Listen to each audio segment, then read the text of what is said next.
آج بدقسمتی سے میں تو اڈیالہ جا نہیں سکا کیونکہ مجھے 6 گھنٹے 11 بجے سے شام 5:30 بجے تک 5:30 بجے تک JIT کے سامنے رکھا گیا، تو اس لیے میں تو وہاں پہ جا نہیں سکا اڈیالہ. لیکن جو میں نے سنا، جو میں نے دیکھا اپنے ساتھیوں سے، تو مجھے بہت شدید افسوس ہے کہ ایک ایسے موقع پر جس میں کہ کتنے عرصے کے بعد عدالتی احکامات کے تحت اگر ملنے گئے تھے، اسی ارینجمنٹ کے تحت، قانون کے تحت، عدالتی حکم کے تحت، ہمیں اس دن جمعرات کو نہیں ملنے دیا گیا، آج ان کو نہیں ملنے دیا گیا.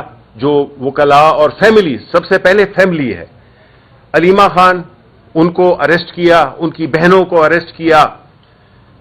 یہ انتہائی شرمناک ہے اور ہم اس کی شدید مذمت کرتے ہیں، کیونکہ ہم یہ سمجھتے ہیں کہ ایک طرف تو آپ یہ جو کانفرنس منعقد کر رہے ہیں اور لوگوں کو باہر کے بیرونی دنیا میں سرمایہ کاری کے لیے آپ نے بلایا ہوا ہے، تو کچھ تو کامن سینس ہونا چاہیے تھا کہ بھئی آج کے دن تو کم از کم کوئی ایسی ایکٹیویٹی نہ کی جائے جس سے کہ ہمارے ملک کا نام بدنام ہو.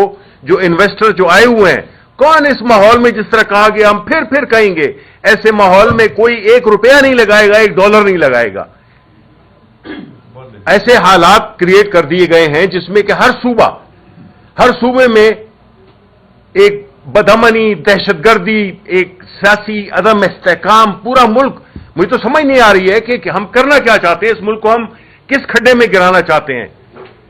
اور یہ تبھی ہوتا ہے جب آپ عوام کے حقیقی نمائندوں کو ان کا حق نہیں دیں، اور جو لائے جاتے ہیں وہ پھر عوام کا نہیں سوچتے، صرف انہی کا سوچتے ہیں جو انہیں لائے ہوتے ہیں. ان کا کوئی تعلق نہیں ہوتا عوام سے. اس لیے جو میجورٹی ادھر جو ایک جعلی حکومت بیٹھی ہوئی ہے، اس کا کام یہی ہے کہ وہ صرف ایک ایجنڈے کو پورا کرے، اور پاکستان کو جتنا بھی وہ معاشی طور پہ، سیاسی طور پہ، اخلاقی طور پہ انہوں نے نقصان پہنچایا ہے، جمہوری طور پہ جتنا نقصان پہنچایا ہے، وہ میرا نہیں خیال ہے کہ پاکستان کی تاریخ میں اس کی کوئی مثال ملتی ہے. یہ صورتحال مزید نہیں چل سکتی. یہ ہمارا ملک ہے، 25 کروڑ عوام کا ملک ہے. یہ کوئی چھوٹی سی کوئی بنانا ریپبلک نہیں ہے جس کو کہ بنا دیا گیا ہے بنانا ریپبلک. 25 کروڑ عوام معمولی بات نہیں ہے. ایک ایٹامک پاور، اس میں ہم اپنے لوگوں کو ایسے ڈیل کر رہے ہیں جیسے کہ ہمیں کوئی جیسے اس ملک کے ہم دشمن ہو.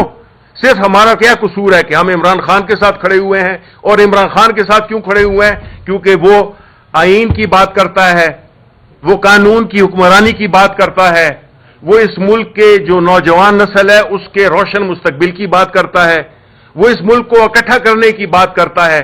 اور جس طرح کہا گیا بالکل درست ہے کہ اگر ایک شخص ہے جو موجودہ حالات میں جس میں کہ پاکستان کے جسے کہتے ہیں بقی ادھیڑے جا رہے ہیں، اس میں ایک ہی شخص ہے جو کہ عمران خان ہے، جو کہ ایک فیڈریشن کی پارٹی ہے، واحد پارٹی ہے جو کہ سارے صوبے میں اس کی نمائندگی ہے اور بھرپور نمائندگی ہے. اس کو جو ہے تو آپ نے باہر رکھا ہوا ہے سیاسی پورے ایک پروسیس سے. اور ایک جو چند وہ کرائے کے لوگ جو ملتے ہیں، وہ ان کو آپ نے بٹھا دیا ہے، جنہوں نے کہ اس ملک کا بیڑا غرق کیا ہے. یہ پچھلے جو 30 سال حکمران یہی لوگ رہے ہیں جو کہ آج ہیں. اس کے علاوہ آخری بات کہ میں نے ایک کنٹمپٹ کی پٹیشن بھی کی ہوئی ہے، اور میں امید کرتا ہوں کہ دیکھیں عدالتوں میں اگر آپ کو نظام، اگر ہمیں انصاف نہیں مل رہا تو عام لوگوں کے ساتھ کیا ہو رہا ہوگا. عدالت کو ایگزیکٹو کے نیچے ماتحت کر دیا گیا ہے، اس کا ایک ڈپارٹمنٹ بنا دیا گیا ہے. اور جہاں پہ یہ ہو تو وہ آزاد، پھر اب 3 ستون نہیں ہے، اب 2 ستون ہے. اور دوسرا ستون بھی بڑا جعلی ہے، وہ جو ہے نا اس کی وہ ایک اس میں ریت زیادہ ہے، اس میں سیمنٹ کم ہے، اس میں ریت زیادہ ہے، اور وہ ہے پارلیمنٹ. اس کو بھی ڈیفینگ کر دیا گیا ہے، اس کے دانت نکال دیے گئے ہیں. تو اس طرح کی صورتحال میں ملک نہیں چل سکتا. ہمارے بیرونی مسائل، ہمارے اندرونی غلفشار اس بات کی نشاندہی کرتا ہے کہ ذرا مل کے بیٹھے اور اس پہ بات کریں کہ ہم نے کس طرح سے اس ملک میں جو پستگی کی طرف ہم جا رہے ہیں، اس کو کس طرح سے روکا جائے، اور کم از کم ایک ایسا معاشرہ کریٹ کیے جائے جہاں پہ کہ قانون کی عزت ہو، ججوں کے فیصلے مانے جائیں. یعنی آپ بتائیں مجھے کہ کون سا ایسا ملک ہے جس میں کہ ججز کے فیصلوں کو لوگ جوتوں کی نوک پہ لکھتے ہیں؟ ایسے ماحول میں کون اپنے آپ کو محفوظ سمجھے گا؟ کوئی بھی نہیں. میرے ساتھ ہوتا ہے، کل آپ کے ساتھ ہوگا، کل ان کے ساتھ ہوگا. عدالت ہے، میڈیا ہے، اس کو بھی بالکل ختم کر دیا گیا ہے. وہ اب بات کر نہیں سکتے ہیں. تو پھر ایسے دوران میں 21ویں صدی میں کون کدھر اس ملک میں انویسٹ نہیں کرے گا؟ انویسٹ نہیں کرے گا تو پھر یہ ملک ترقی نہیں کرے گا. ہماری اکانومی اسی طرح نیچے نیچے اور قرضوں پہ چلتی رہے گی. بہت بہت شکریہ. آئین کی سپریمیسی کے بغیر فیڈریشن کو اکٹھا نہیں رکھا جا سکتا. اس وقت پاکستان تقریباً اس کے چولہے ہلی ہوئی ہیں، ٹوٹ رہا ہے پاکستان. ہم بلوچستان گئے ہیں، وہاں رول آف لا نہ ہونے کی وجہ سے، آئین کی سپریمیسی نہ ہونے کی وجہ سے، اور الیکشن لوٹنے کی وجہ سے، خریدنے کی وجہ سے، فارم 47 کی حکومت بنانے کی وجہ سے وہاں کے لوگ کمپلیٹلی پاکستان پر ان کا اعتماد ختم ہو چکا ہوا ہے. وہ وہاں بیٹھے احتجاج کر رہے ہیں، ہڑتالیں کر رہے ہیں. کیوں؟ رول آف لا نہیں ہے. اس وقت آپ دیکھ لیں کہ جب سے رجیم چینج کا وہ ایپیسوڈ شروع ہوا اور آئین اور قانون کو پاؤ تلے روندا گیا، آج تک روند رہے ہیں. یہ سمجھتے ہیں کہ اس طرح سے یہ عوام کو توڑ لیں گے، عوام کو مایوس کر لیں گے یا خان صاحب ٹوٹ جائیں گے.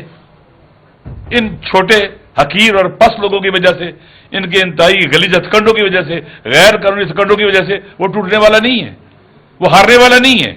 اس کے اعصاب مضبوط ہیں، وہ خدا کے ساتھ جڑا ہوا ہے، وہ قرآن کے ساتھ زندگی گزار رہا ہے جیل کے اندر. لہذا یہ لوگ یہ سمجھتے ہیں حقیر لوگ کہ ہم ان کے حقوق پر ڈاکہ ڈالیں گے اور اس کے بعد ہم جیت جائیں گے. کیا کبھی دنیا میں رول آف لا کے بغیر ظلم کر کے کوئی جیت سکا ہے؟ ظلم ہمیشہ بزدل لوگ کرتے ہیں، لالچی لوگ کرتے ہیں، گرے ہوئے لوگ کرتے ہیں، اور یہ ساری صفات ان کے اندر موجود ہے. جھوٹ بولتے ہیں، منافقت ان میں کوٹ کوٹ کے بھری ہوئی ہے، عوام سے سچ نہیں بولتے، عوام ان کو پہچان چکے ہوئے ہیں. 2024 کے 8 فروری کو عوام نے جو ان کے منہ پہ مارا مکہ اور ان کو شکست دی، ان کو اس بات کی سمجھ آنی چاہیے کہ آج لوگ اس سے زیادہ ان سے بدزن اور متنفر ہیں اور عوام کی نگاہوں میں گر چکے ہوئے ہیں. یہ پاکستان کا بوجھ نہیں اٹھا سکتے، پاکستان توڑ سکتے ہیں، اور یہ پاکستان کو توڑنے کی طرف لے کے جا رہے ہیں. رول آف لا کی جو بات کرتا ہے، آئین کی جو بات کرتا ہے، وہ پاکستان بچانے کی بات کرتا ہے، پاکستان کی ترقی اور پیش رفت کی بات کرتا ہے. تم یہ سمجھتے ہو کہ اس طرح سے پاکستان کو آگے لے جاؤ گے؟ یہ تباہی بربادی کا سفر ہے، اس کے علاوہ اور کچھ بھی نہیں ہے. لہذا آج جو کچھ ہوا، یہ قانون کو پاؤ تلے روندا گیا، عدلیہ کے فیصلوں کو پاؤ تلے روندا گیا. اگرچہ میرا تو یقین ہے، میں اس پر ایمان رکھتا ہوں، باور رکھتا ہوں کہ موجودہ عدلیہ بھی ایک مقبوضہ کشمیر کی طرح ہے جس کے فیصلوں پر کوئی عمل نہیں ہوتا. آپ دیکھ رہے ہیں، ہمارے ججز بھی دیکھ رہے ہیں، سپریم کورٹ کے فیصلے ہوں یا ہائی کورٹ کے فیصلے ہوں یا دوسرے ججز کے فیصلے ہوں، اب عدلیہ کی وقت ہی ختم ہو چکی ہے. ریاست کے 3 عام ستون ہوتے ہیں، ان میں سے ایک مقننہ ہے، ایک مجریہ ہے، ایک عدلیہ ہے. تینوں ستون ڈھہ چکے ہیں ریاست کے، بالکل کوئی نظر نہیں آتا. آپ مجھے بتائیں مقننہ کی حیثیت کوئی رہ گئی ہے؟ جب کسٹوڈین ہے اسپیکر اس کا پارلیمنٹ کا، تو وہاں سے لوگوں کو اٹھایا گیا پارلیمنٹ کے اندر سے رات کو اور اغوا کیا گیا. آج تک پتہ چلا کون لوگ تھے وہ. پارلیمنٹ انسیف، جیسے 26ویں آئینی ترمیم کی گئی ایسے کی جاتی ہے. لوگوں کو اٹھایا گیا، اغوا کیا گیا، لالچ دیا گیا، مارا گیا، ان کے گھروں میں گھسا گیا، انہیں ہراس کیا گیا. اس کے بعد کہتے ہیں جی آئینی ترمیم ہو گئی ہے.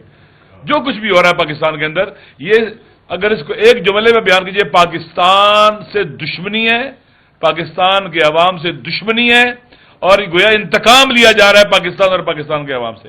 انہوں نے پہلے بھی پاکستان کے عوام کا مینڈیٹ قبول نہیں کیا، پاکستان ٹوٹ گیا تھا. اب پھر انہوں نے پاکستان کے مینڈیٹ پر ڈاکہ ڈالا ہے، تو نتیجہ کیا نکلے گا؟ بازی ہمارا کیا کہتا ہے؟ سیکھنا نہیں چاہیے. اس وقت پاکستان کے عوام کو چاہیے کہ اس وقت اس صورتحال کو سمجھیں. ہمارے جوانوں کو بھی چاہیے، سب کو چاہیے جو پاکستان سے محبت کرتا ہے، کہ ہمیں اٹھنا چاہیے، پاکستان کو بچانا چاہیے. بلوچستان کے لوگوں کے زخموں پر مرہم بھی رکھنا چاہیے، ان کی ناراضگی ختم کرنی چاہیے. سندھ کے مظلوموں کا ان کے پانی کے حق پر ڈاکہ ڈالا جا رہا ہے، اور وہاں کی سو کارڈ فارم 47 کی حکومت جو عوام کی دشمنی میں سب سے آگے نکل چکی ہے وہاں پر سندھ کے اندر، یہ سارے مل کر عوام کو تباہ برباد کر کے حق پر ڈاکہ ڈال رہے ہیں. اس لیے اس وقت پاکستان کی بقا اور پاکستان کا باقی رہنا اور آگے بڑھنا سوائے رول آف لا اور آئین اور قانون کی سپریمیسی کے بغیر ممکن ہی نہیں ہے. پاکستان کے عوام کا سسٹم پر اعتماد اٹھ چکا ہوا ہے، حکمرانوں پر اعتماد اٹھ چکا ہوا ہے، اور اس وقت پاکستان تباہی کی طرف تیزی سے بڑھ رہا ہے اگر اس کا اندر راستہ نہ روکا گیا. اور اس وقت پاکستان کا کوئی بچا سکتا ہے، پاکستان کے عوام جس پر اعتماد کرتے ہیں وہ ان کو انگیج کر سکتا ہے، ناراض لوگوں کو راضی کر سکتا ہے، صرف عمران خان ہے اور کوئی ہے ہی نہیں ہے. اور عمران خان کو آپ سمجھتے ہیں کہ آپ توڑیں گے، یعنی پاکستان توڑنا چاہتے ہو. عمران خان نہیں ٹوٹے گا، اور انشاءاللہ ہم کبھی بھی نا امید نہیں ہوں گے. ایک دن ضرور آئے گا، یہ ظلم کی سیاہ رات ختم ہوگی اور یہ منحوس چہرے عیاں ہوں گے، اور عوام کے سامنے رسوا ہوں گے، اور پاکستان کے جوان، پاکستان کے بچے، عورتیں، مائیں بہنیں، مظلوم کامیاب ہوں گے انشاءاللہ۔ یہاں پہ ایک سیکنڈ جی، عالیہ حمزہ صاحبہ بھی اریسٹ ہوئی ہیں، میں نے ابھی پڑھا ہے، اور ہم لوگ کرتے ہیں